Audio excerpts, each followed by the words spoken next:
Alors bonjour, donc c'est un TP que je vais faire pour vous montrer comment utiliser le Spring MVC dans votre application, dans votre projet de fin d'études.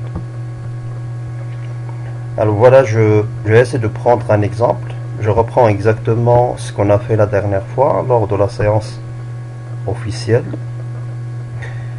euh, histoire d'avoir les étapes sous forme de vidéo et de pouvoir refaire exactement ce que j'ai fait et bien entendu remettre en question l'ensemble des éléments que vous allez utiliser dans ce TP.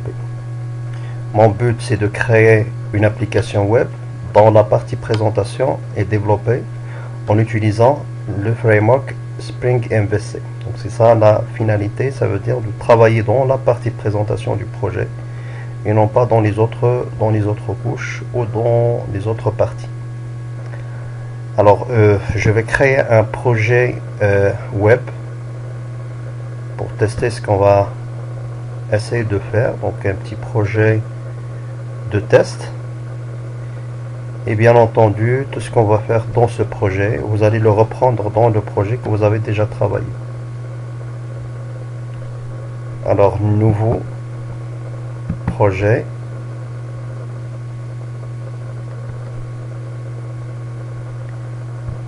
Dynamic Web Project.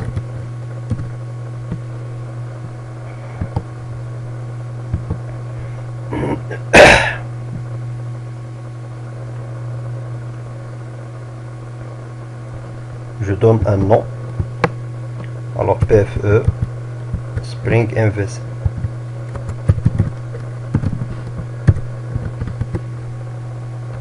Voilà, je choisis la version 3.0 de J2E et je passe pour cocher la génération de mon web.xml. C'est important pour faire le mapping. Et je clique sur Finish.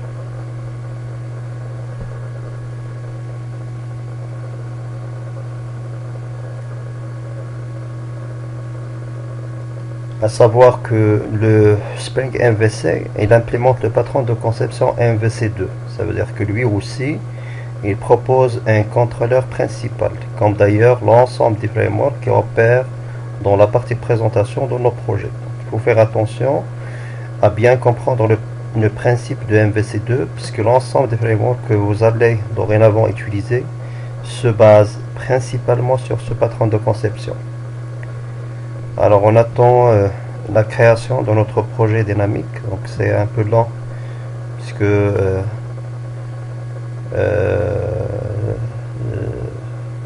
j'ai pas travaillé sur Eclipse depuis un moment, mais il deviendra plus rapide au fur et à mesure.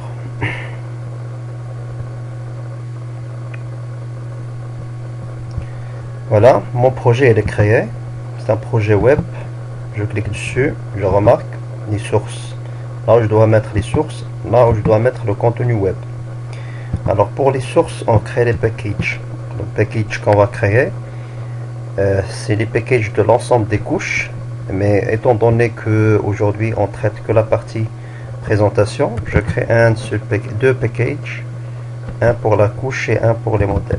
Un pour la couche présentation.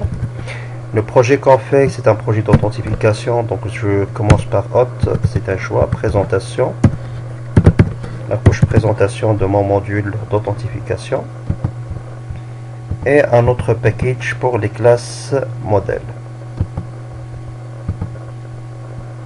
À la place de présentation, on va mettre modèle. Alors pour le modèle, on a déjà fait dans authentification, qu'on avait fait ensemble, je le prends. Alors un profil, la classe profil, c'est une classe modèle, donc vous allez la voir, on va gérer un profil, on va ajouter, on va modifier, on va supprimer, et on va chercher un profil. Donc vous voyez très bien ma classe profil, il contient trois attributs, il contient un constructeur, la méthode string pour l'affichage, et bien entendu les constructeurs nécessaires, les getters, les setters. Il n'y a pas d'autre méthode. Et c'est une classe modèle et ça ne devrait pas contenir aucune méthode autre que ce qu'on vient de voir, à savoir les constructeurs, les attributs privés, les getters et les setters. Une fois c'est fait, maintenant parce qu'on va utiliser le framework Spring MVC, on devrait ramener les jars de ce framework. Et l'endroit dans lequel on va mettre les jars, c'est dans lib. Donc je récupère les jars dans un projet que j'avais déjà fait. Donc je prends mes jars, ça c'est pas suffisant pour prendre les jars d'un seul coup. Okay, donc je prends,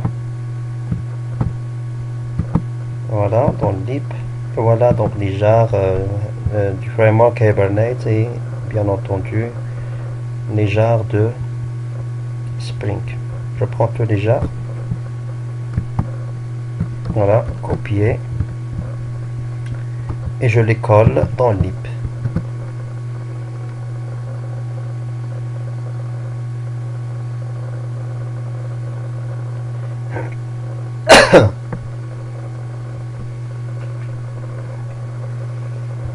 Ok, mes jars ils sont copiés dans lib. Bon, je vois dans Web App Library que les jars sont reconnus et je retrouve exactement les jars que j'ai importés.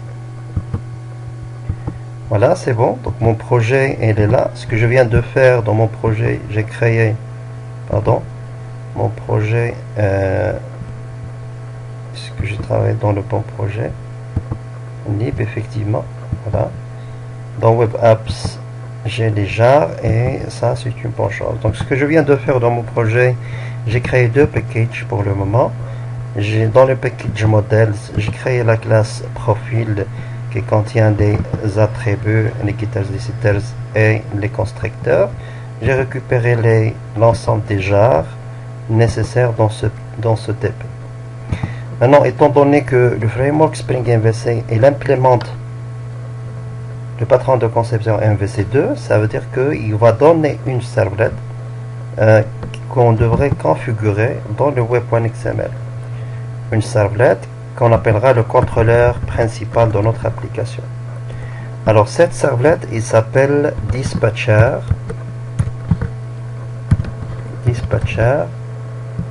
servlet. Voilà, j'ai ce nom, je le prends et je cherche dans les jars, je chercherai cette servlet.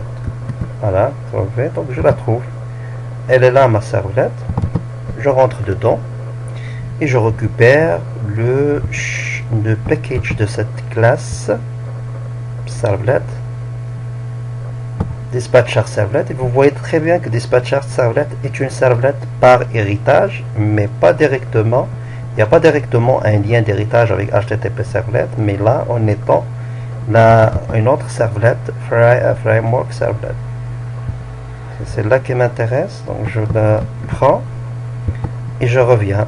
Voilà donc le contrôleur principal, c'est ça le contrôleur principal donné par le framework.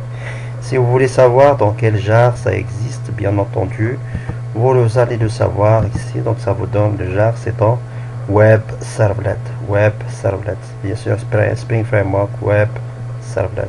Ok, ça veut dire que, autrement dit, il fait partie des jars qu'on a intégré à notre projet.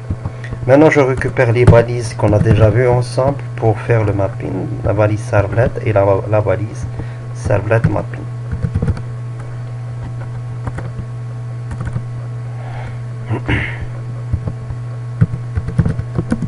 Servlet class et servlet name.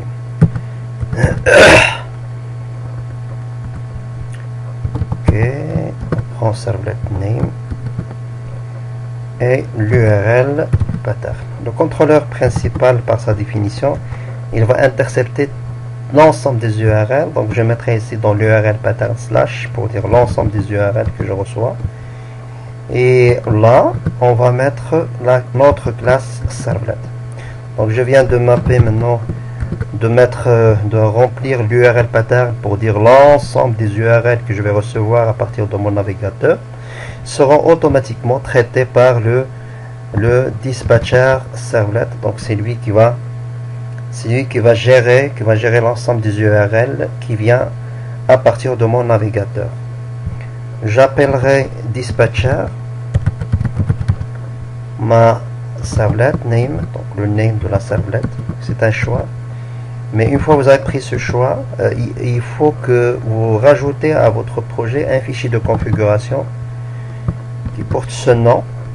Donc je vais le rajouter. Donc faites attention que ce fichier de configuration, je vais le mettre dans le web 1. Je vais le mettre dans le web 1. C'est cet endroit où je devrais mettre ce fichier de configuration. Et ça devrait prendre ce nom par défaut. CTRL N pour dire un nouveau fichier XML.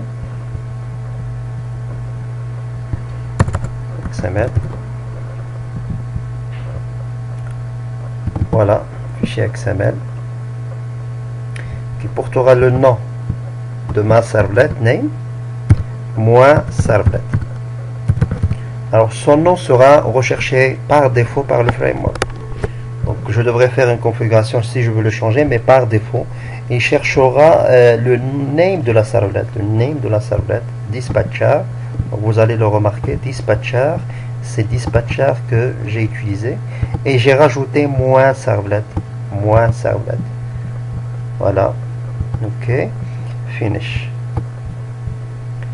Maintenant ce fichier de configuration, c'est un fichier qui va créer des objets, qui va créer des beans, en utilisant le Spring IAOC. Et par défaut, sa racine c'est beans. Par défaut, sa racine c'est beans. Et bien entendu, l'ensemble des balises qu'on va utiliser sont prédéfinies et ils sont connus. C'est la raison pour laquelle ici on va rajouter les schémas dans lesquels ils sont définis ces balises. À savoir, je peux utiliser bin sans S. Je peux utiliser des balises qui sont prédéfinies dans ce schéma XST. Et pour savoir dans quel schéma qui sont les XST qu'on a dans le Spring, on n'a qu'à rentrer à notre framework et vous aurez par exemple dans beans,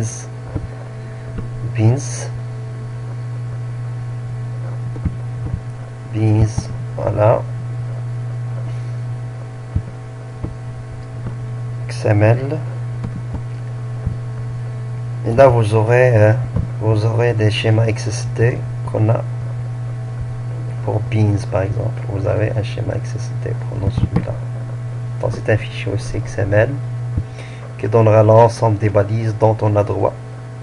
Exemple, on a le droit d'utiliser beans, c'est un élément, on va le voir.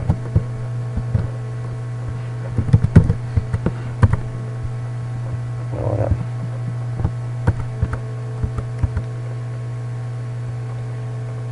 Ok.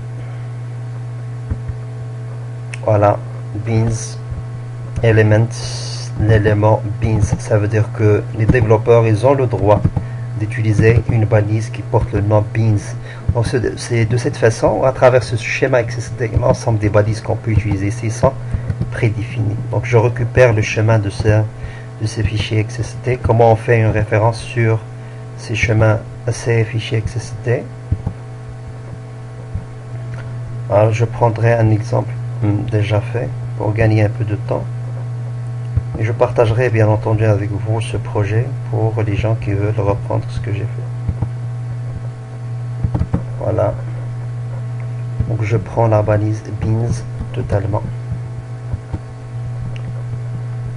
Ok. Voilà, donc beans avec l'ensemble des schémas XST que je peux utiliser. À savoir que l'ALIA que j'utilise ici, c'est un préfixe. Ça veut dire que si vous voulez une balise qui existe dans ce schéma, vous n'aurez qu'à utiliser XSI. 2 points. Par ça, on peut savoir quel est le schéma exactement que vous utilisez. Étant donné que là, j'ai utilisé plusieurs schémas. Donc, si vous voulez utiliser une balise, obligatoirement, il faut spécifier, il faut commencer par son préfixe. Donc, ça, le préfixe, pour savoir là où vous êtes en train de chercher votre balise. Alors, par défaut, j'espère que ça marche. Donc, non, ça marche pas. Donc, il ne me propose pas, mais c'est pas grave. Alors, bin.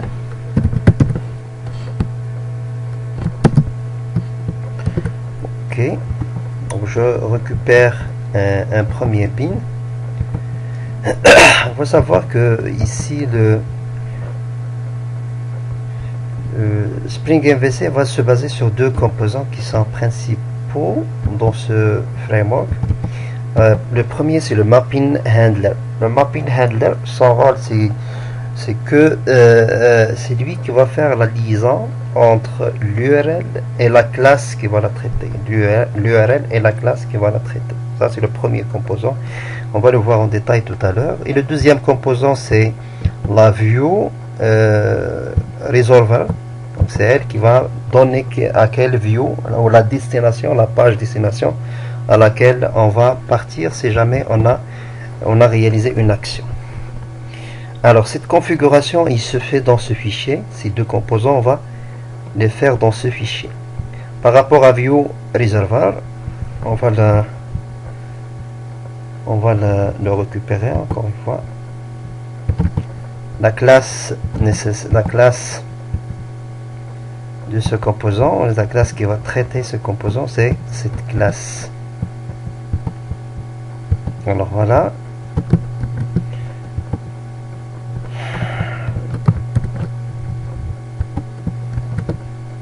Ok, donc j'ai pas bien récupéré les balises tout à l'heure. Voilà, je refais l'opération. Ok, donc là je récupère la valise pins avec les schémas. Et ça c'est bon. Donc je vous explique maintenant cette écriture. Cette écriture, ça veut dire quoi exactement? Alors imaginons que dans mon projet, j'ai la classe profil que j'avais déjà. Si je veux l'instancier, si je veux demander à Spring de l'instancier, je peux dans ce fichier faire beans, je donne un ID, profil, classe égale, et je donne le nom de la classe, hot.models.profil.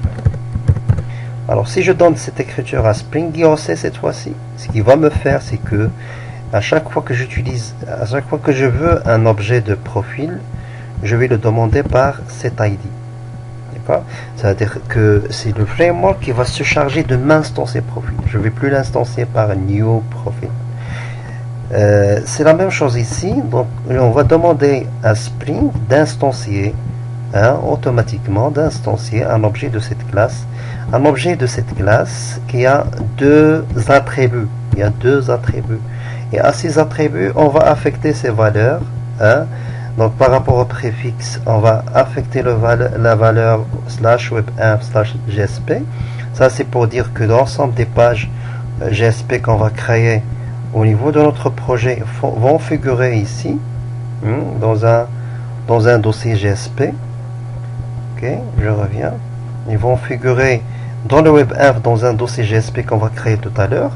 Et là, le suffixe, c'est pour dire que l'ensemble des pages vont avoir l'extension .gsp. Et maintenant, ce qu'il faut comprendre, c'est que lorsque vous dites bin, et à l'intérieur vous utilisez property, on l'appelle, c'est une injection de dépendance par setter. Il y a deux types d'injection de dépendance, soit par setter, soit par constructeur, qu'on verra dans une autre leçon. Mais ça, c'est pas l'objectif de la leçon d'aujourd'hui. Ok. Je ferme mes... Ok. Là, je reviens. Alors, mon fichier de configuration, elle est là. Ok. J'enlève ça. Et donc, j'ai dit, on demande à Spring IOC de nous instancier un objet de cette classe. Il va injecter, il va remplir les attributs de l'objet créé par deux valeurs. C'est le /webinf/gsp pour le préfixe et .gsp pour le suffixe. Voilà. Maintenant, je reviens à mon web.xml que j'ai commencé. Voilà ma servlette. J'ai appelé le contrôleur principal. Et voilà le mapping pour dire que le contrôleur principal va intercepter l'ensemble des URL. Et voilà le fichier de configuration de Spring MVC qui commence par dispatcher-servlet et qu'à l'intérieur, ce qu'on a fait, on a demandé à Spring de nous instancier un objet de la classe internal resource view resolver.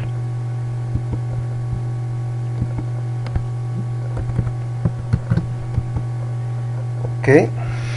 Maintenant, dans le web.xml, nous allons rajouter un autre attribut, une autre balise, un autre tag ici, pour dire que la méthode init de cette interface devrait charger le fichier de configuration au démarrage du serveur.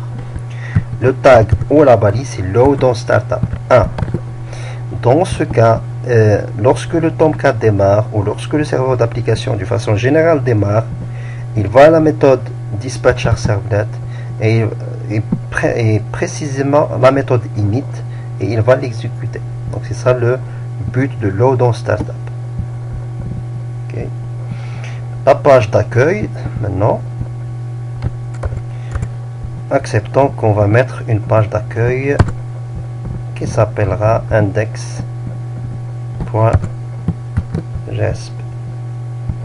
Juste pour tester. Donc je crée ma classe index.gsp. Index.gsp.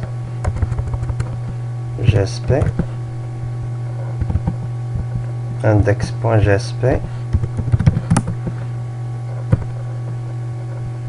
Voilà. Je rajoute les jars de Tomcat. Java 8 path add library server runtime Tomcat play. Voilà, c'est bon, j'ai plus l'erreur que j'avais tout à l'heure ici. Et là je fais un simple lien à href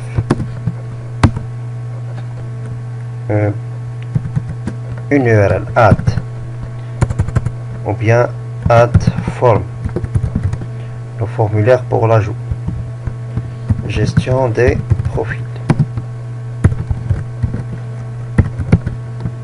Admettons que ça c'est le menu de votre application par exemple, gestion des profils. Ok.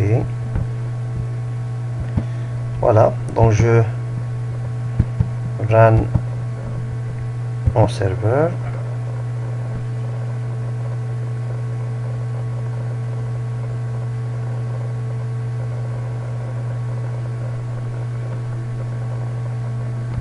Ça prend un peu de temps. Tomcat. Voilà.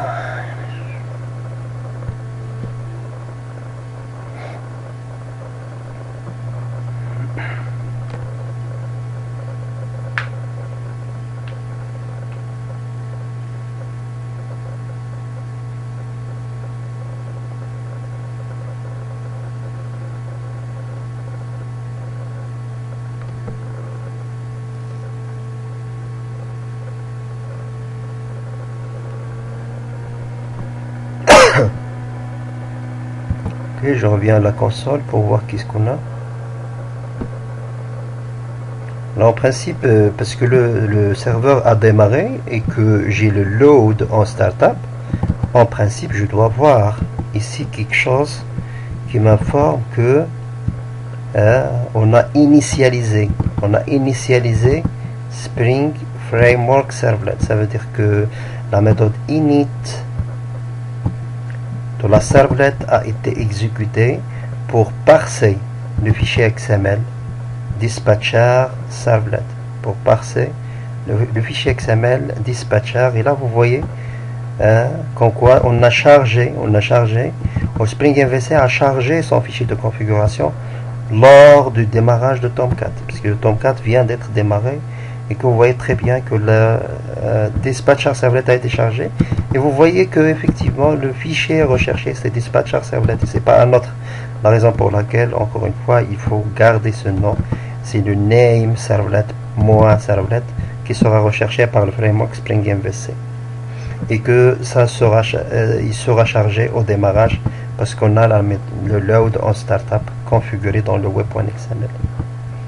Ok, j'ai une erreur ici puisque j'ai pas placé le index.jsp dans le web content, donc je la déplace et j'actualise.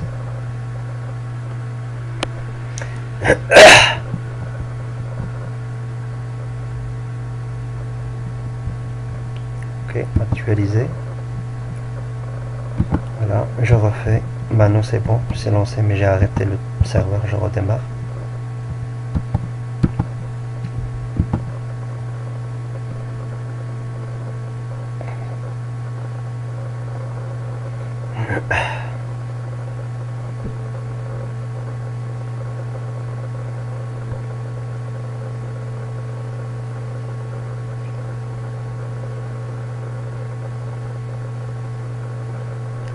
Alors voilà, je lance.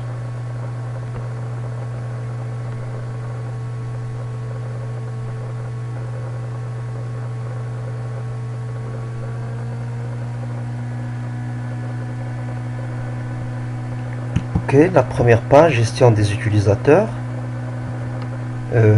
C'est bon, ma première page il est configurée. Le contrôleur principal fonctionne bien, parce que ça n'a pas donné une exception.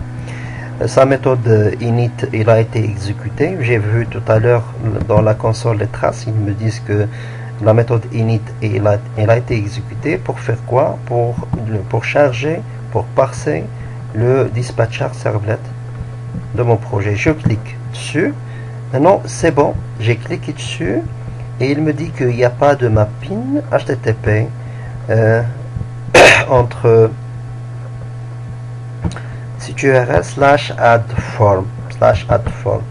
Et ce qui est normal, maintenant c'est le mapping handler qui me voilà, non handler found, c'est le mapping handler maintenant qui me donne ce message derrière pour me dire que on n'a pas dans notre projet, on n'a pas encore un contrôleur, c'est pas le contrôleur principal, un contrôleur qui va traiter le /add form. Donc je le crée, c'est une classe comme les autres, je le crée au niveau de mon projet et dans le package presentation, je l'appellerai profile actions.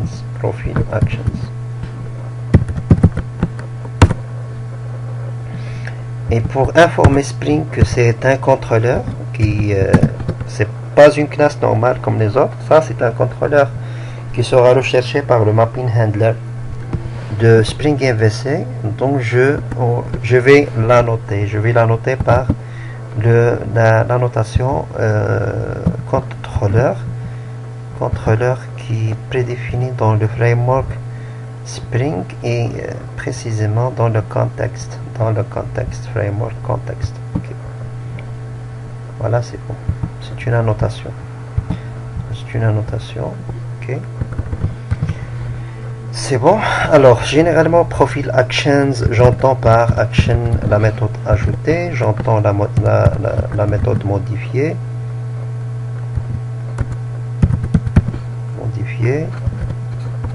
la méthode supprimer et la méthode chercher. Voilà, donc des méthodes classiques que vous allez implémenter dans votre projet de fin d'études, mais ça c'est dans la couche présentation, c'est pas dans la couche service, c'est la couche présentation. Il faut bien savoir que se positionner dans les projets. Ok, et bien sûr une méthode qui va me donner le formulaire. Alors maintenant je viens de je vais commencer la partie, je laisserai ça en commentaire et au fur et à mesure on les implémente. Alors form maintenant c'est une méthode qui va opérer dans la partie présentation. Donc si cette méthode a fait son travail, vers la fin il doit me retourner une nouvelle vue, un nouveau formulaire, c'est la view. Et c'est possible que je passe aussi à cette view destination, je lui passe des données. Les données, c'est le modèle qui circule, comme j'avais déjà abordé. Donc, je comprends que form vers la fin, ce qu'il doit me retourner, il doit me retourner la view, il doit me retourner les données qu'il faut afficher dans la view. Les gens de Spring, ils ont appelé cette classe model and view. Donc c'est le type de retour, model and view. Et c'est une classe prédéfinie dans Web Servlet, vous la voyez très bien. Donc je l'importe Web Servlet au portlet, mais généralement nous allons utiliser Servlet. Model and view égale new model and view. Voilà. Ok, return env, l'objet que je viens de créer. Quel est donc le type de retour de cette méthode? Donc, classiquement c'est model and view. Voilà, public.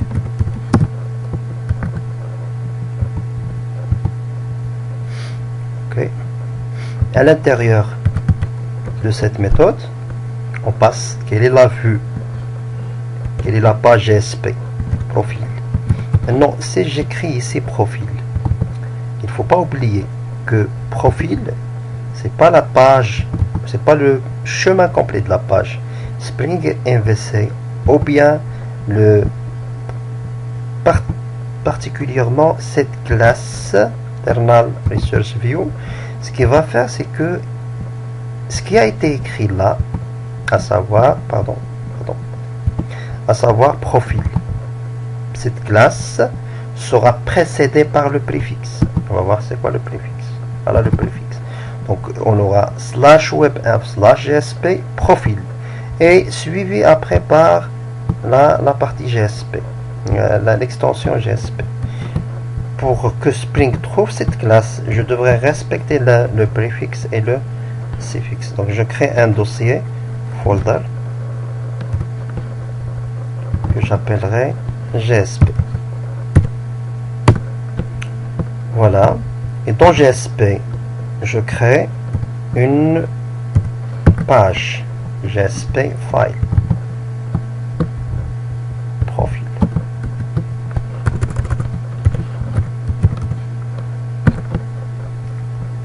Alors, test. Ok. Test. Model and view. Donc on va tester model and view. Autrement, on va tester le retour de cette méthode. Est-ce que effectivement cette méthode, il me retourne la page GSP profil. Ok. Alors ici maintenant, form, la méthode form, je vais la mapper avec l'URL /add_form. Comme ça, j'aurai plus cette erreur, puisque cette erreur, comme s'il me dit dans mon projet, j'ai pas de méthode pour traiter /add_form. Alors là, j'ai pas de méthode mappée avec /add_form. Je la map maintenant par request mapping.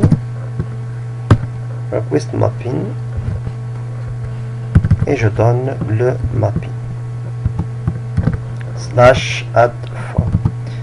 Maintenant, une fois on tape /add_form, le handler ou le mapping handler va nous positionner ici et va nous retourner la page profil.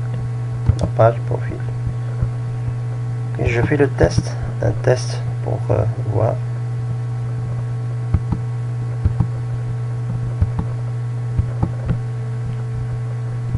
Restart.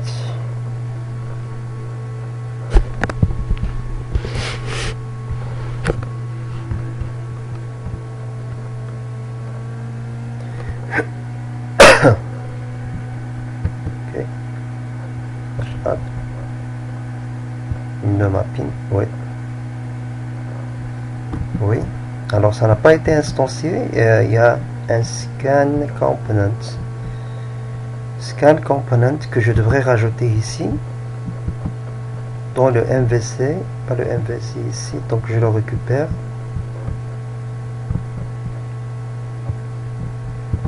Voilà. Ici. scan components, scan components.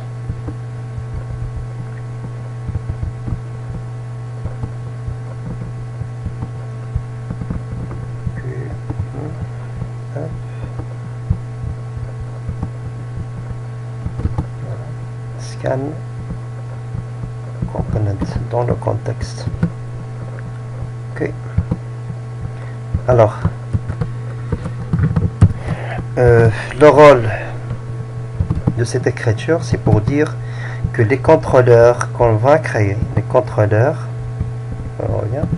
alors que les contrôleurs, à savoir profil action, il existe dans Get Package, dans Auth.Presentation, comme si j'informe Spring MVC de l'endroit dans lequel il va chercher les contrôleurs dans notre application. Ok, alors vérifier, ça c'est bon, on a fait le contrôleur. Je ferme ça. Profil.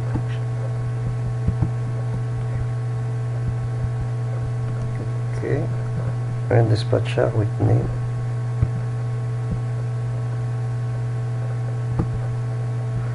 Voilà, on essaye. On va voir est-ce que cette exception persiste.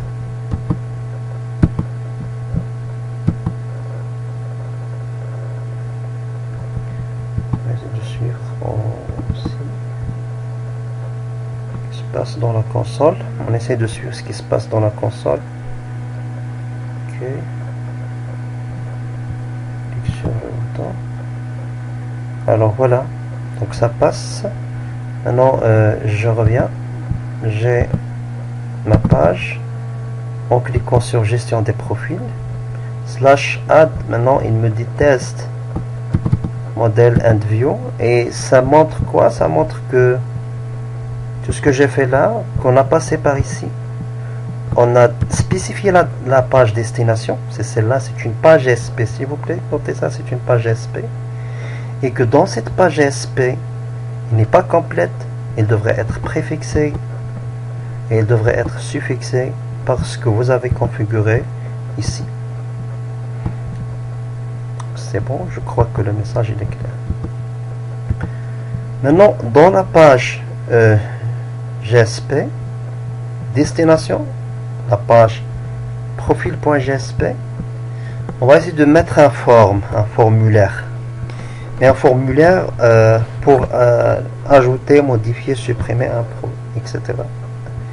Je voulais juste vous informer que l'URL, toute la classe action, profil action, c'est là, pourra être préfixée. Pas préfixé, mais mappé avec profil. Ça, si vous voulez que l'ensemble des URL que vous avez là, pour qu'ils soient précédés par le /profil. Si vous vous rappelez, c'est en quelque sorte l'équivalent de namespace. L'équivalent du namespace. Maintenant, si je reviens et je fais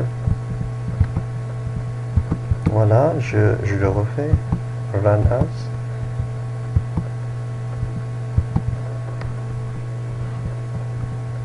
Voilà.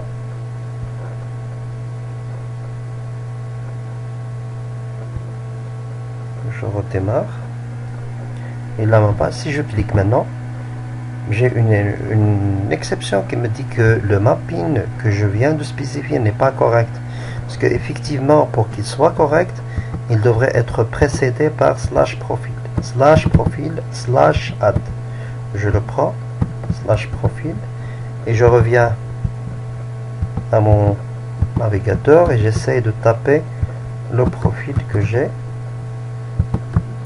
Maintenant, l'action est précédée par profil.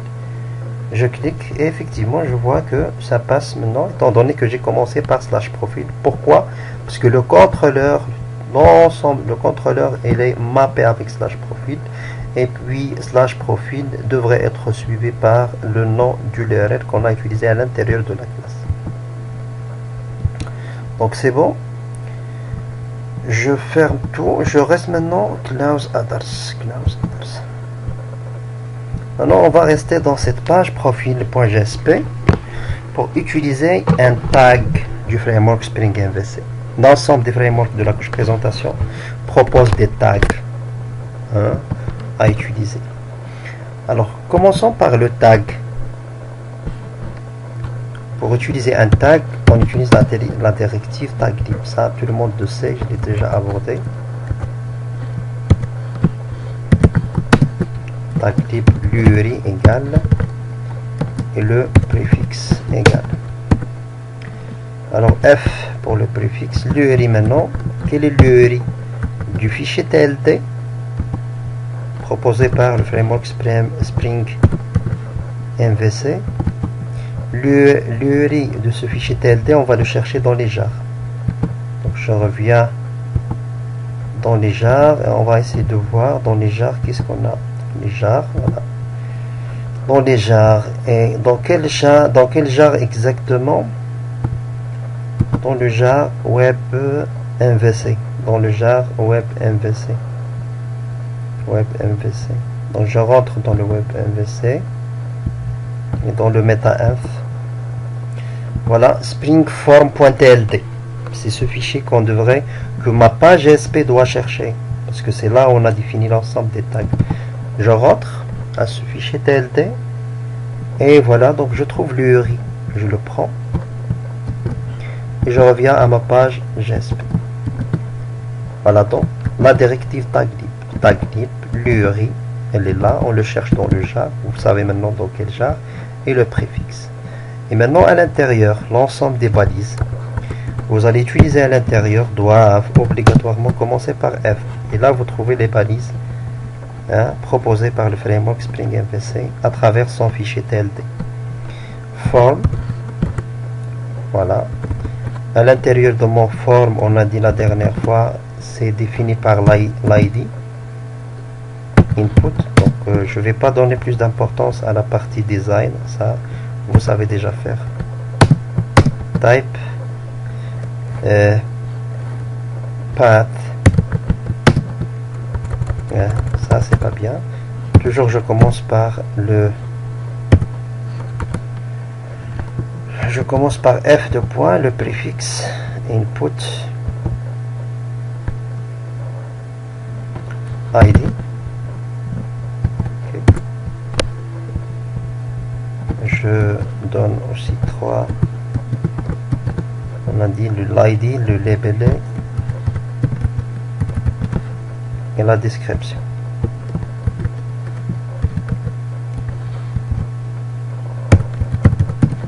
Ok. Voilà. On doit tourner. Après un input type submit. Input type submit. Name. Add value.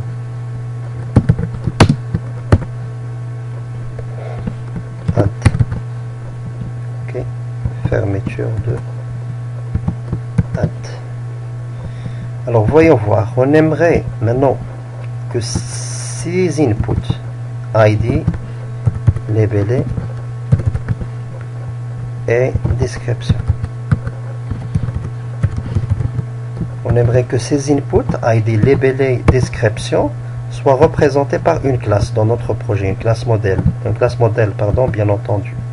Alors dans modèle, vous voyez très bien que j'ai ces trois attributs, ID, labelé, description.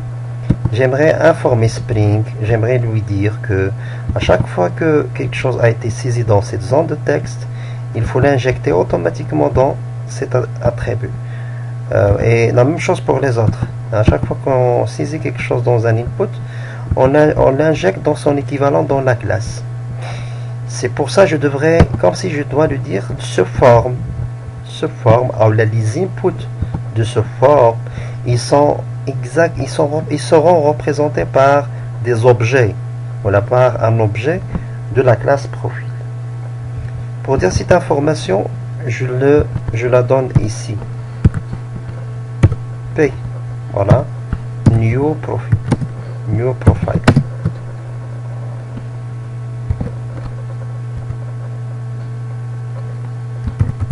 New profile. Voilà.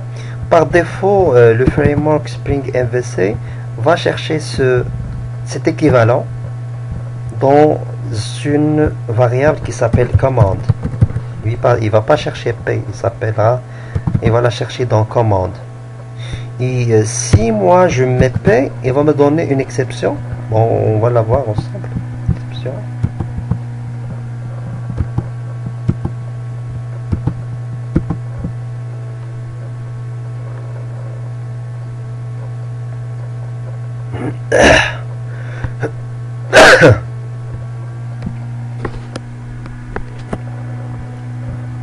Voilà. C'est bon, je rajoute le profil de tout à l'heure que j'ai slash profil. Donc ça, c'est juste pour tester, je vais l'enlever.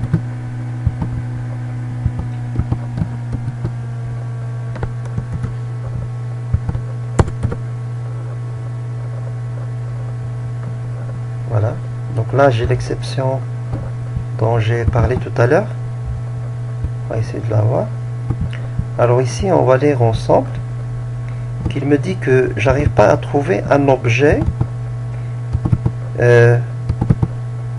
qui porte la clé commande, c'est key, la clé commande dans la request.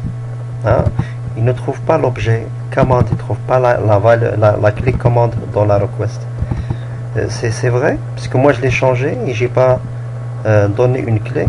Donc si j'ai deux solutions, j'aurai deux solutions. Soit je mets la commande et Spring trouvera la clé commande, soit je mets P ici et je l'informe de ne pas chercher commande.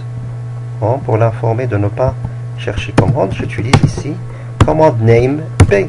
Il dit que je l'ai appelé P, non pas commande. Et voilà donc comment faire pour avoir un équivalent classe à mon formulaire ou à l'ensemble des inputs que j'ai dans mon form. J'enlève le mapping que j'ai fait tout à l'heure pour simplifier. Ok. Maintenant je refais. Voilà.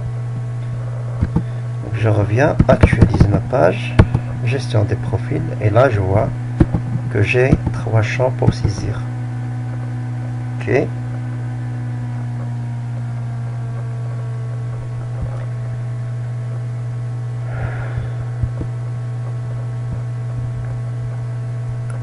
Voilà. Imaginons maintenant que j'aimerais ajouter ces valeurs dans l'URL.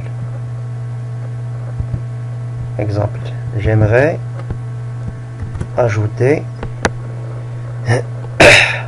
ID 12 et le labelé de mon profil, c'est un admin. Et la description, c'est une description. Si j'aimerais que Spring me récupère ces valeurs et les met dans des variables ici, comment je fais? Alors, pour déclarer des valeurs dans Spring MVC, il faut les mettre entre des accolades. Ça, c'est l'ID. Et il sera suivi par labelé.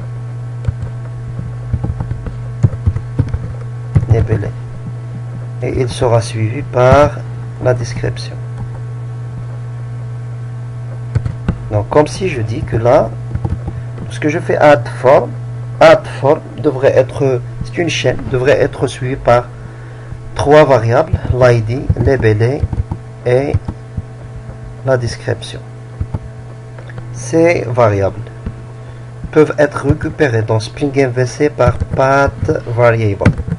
C'est une annotation path variable. Il faut donner le name, c'est la variable, la première ID. String ID. Donc je vais l'appeler par ID. Même chose pour les autres, étant donné que j'ai 3 variables.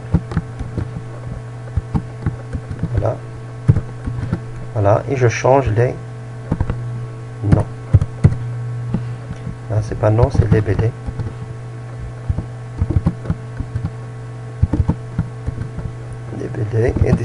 description. Voilà, troisième variable, description. Ok. J'essaie de voir par une écriture dans la console qu'est-ce qu'on a saisi dans l'ID. Alors on va voir ce que sera saisi dans l'ID. Ok. Trois variables, trois affichages. ID, labelé et description.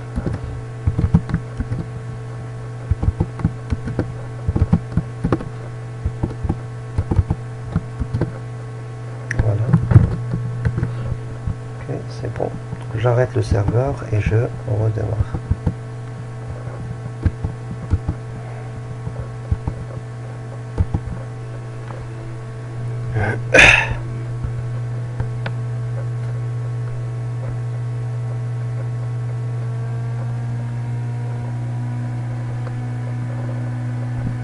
Voilà, gestion des profils. Maintenant, mon URL il ne contient plus que /@phone. Je devrais donner l'ID. C'est le profil 100. C'est labelé. C'est un agent de saisie. Ok. Et description, saisir. Ou disons que c'est un administrateur. Admin/administrateur.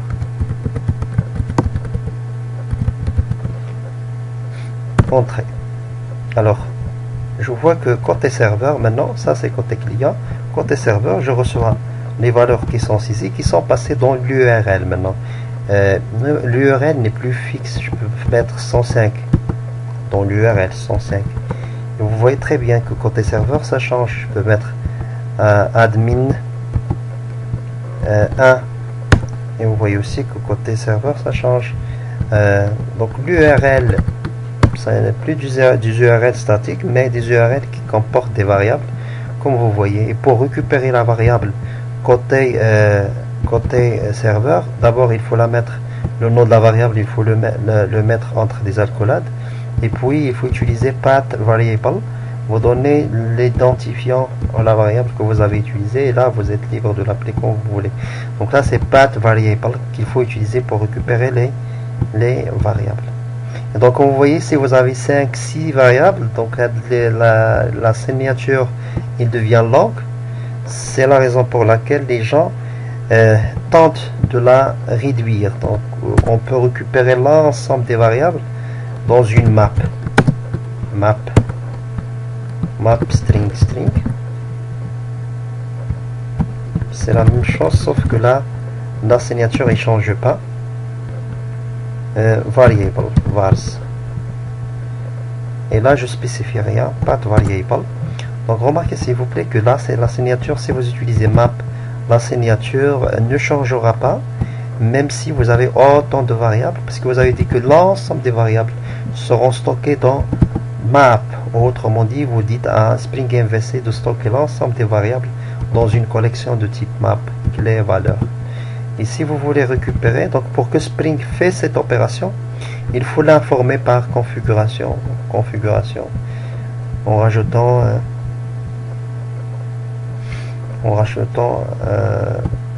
annotation driver. Je vais récupérer pour gagner un peu de temps.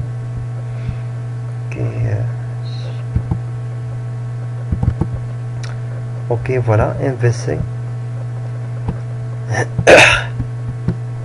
Annotation driver, c'est là. Ok, je reviens à mon fichier et je mets mon annotation driver. Alors, il ne sera pas reconnu puisque j'ai commencé par MVC, l'annotation MVC, et que ici dans les XSD, dans les schémas, j'ai pas le préfixe MVC. Pour ça, je vais le récupérer aussi. Je crois que c'est ça.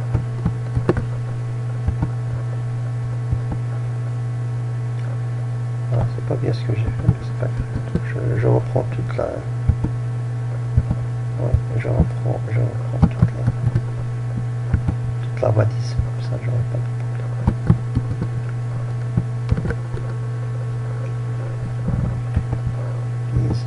Voilà. Là, j'ai pas de problème là, hein. Il a reconnu mon préfixe MVC, parce qu'effectivement, dans les annotations, je l'ai dit, voilà. Dans les, pardon, les schémas, il y a un schéma existé qui s'appelle MVC, préfixé par le MVC. Ok, c'est bon. Et à l'intérieur, maintenant, puisque j'ai utilisé map, vars, variable, j'utilise vars.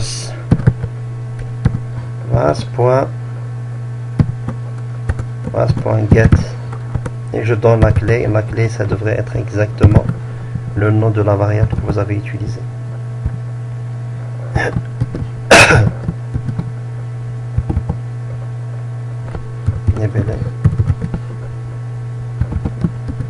Voilà, une description. Alors là, je note par map. Map pour dire que c'est pas comme tout à l'heure, maintenant c'est dans une map. J'ai récupéré les variables qui sont stockées dans une map par le framework Spring MVC. C'est bon, voilà, mon PFE Spring MVC, je relance Run As.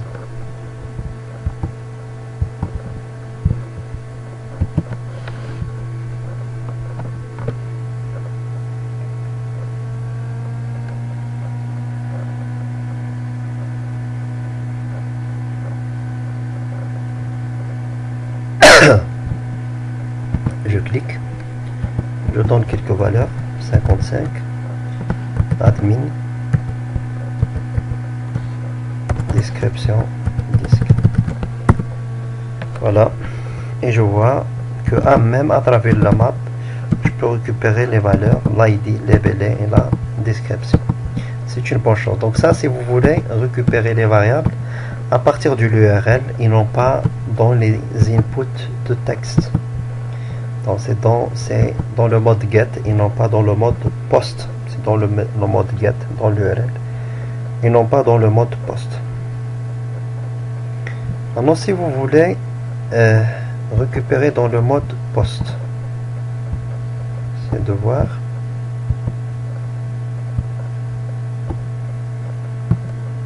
Voilà, on essaie de faire l'ajout. Maintenant c'est bon, je vais enlever ça. Et je garde que slash form. C'est bon. Je passe maintenant à la méthode ajouter. Voilà. Ok, donc j'arrête la vidéo pour qu'il ne soit pas assez long. Donc je referai une autre vidéo pour vous donner le détail ou les détails pardon des méthodes ajouter, modifier, supprimer, chercher. Surtout comment utiliser la méthode post pour récupérer les données qui sont bien sûr cachées dans le body de votre request HTTP. Voilà, merci à vous.